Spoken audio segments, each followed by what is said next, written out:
Hi, it's Chelsea from Binge Eating Breakthrough. And in this video, we're going to talk about one of my favorite tips, which is called eat the best and leave the rest. So one of the things that I started to do that started to really tip me towards having success with breaking my binge eating habit was starting to look at eating the best and leaving the rest. So what do I mean by that? So eating the best, I would sit down and really think about when I was hungry, or not even hungry, when I wanted to eat. Usually I wasn't hungry. Usually I actually just wanted to eat because I was either bored, or maybe I was under stress, or maybe I just wanted relief at the end of the day. So for whatever reason, when I was compelled to eat, I really sat down and started to get clear on what exactly I wanted. For so many years, I had restricted what I would allow myself to eat.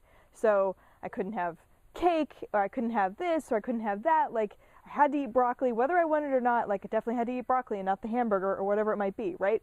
So I was always living by these rules and restrictions, and I wasn't allowing myself to eat exactly what I wanted.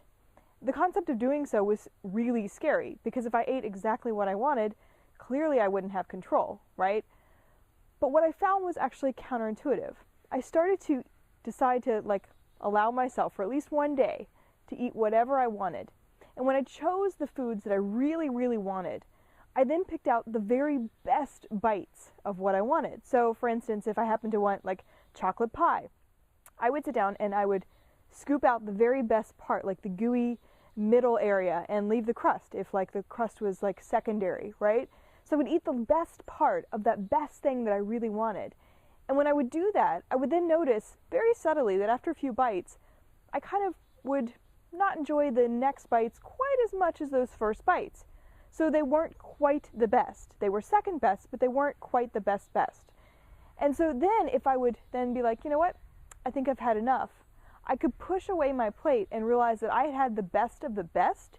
So it didn't feel that hard to push away and leave what remained because it wasn't the best, right?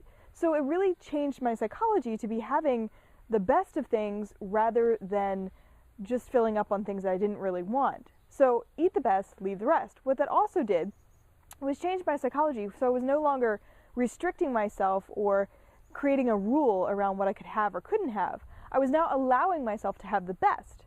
So the psychology was more one of getting something rather than keeping myself from something and restricting something.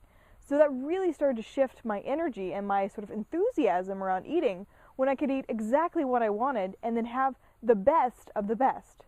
So I invite you to try eating the best of the best and leaving the rest, and see if this tip might start making it a little more exciting to really enjoy food and savor it, and then leave behind what isn't quite as good for you. If you enjoy this video, please check out my other videos on my channel, subscribe to my channel, and leave a comment. You can also go to my website at bingeeatingbreakthrough.com, where you can get a free course on overcoming binge eating, as well as further tips and resources. Thank you.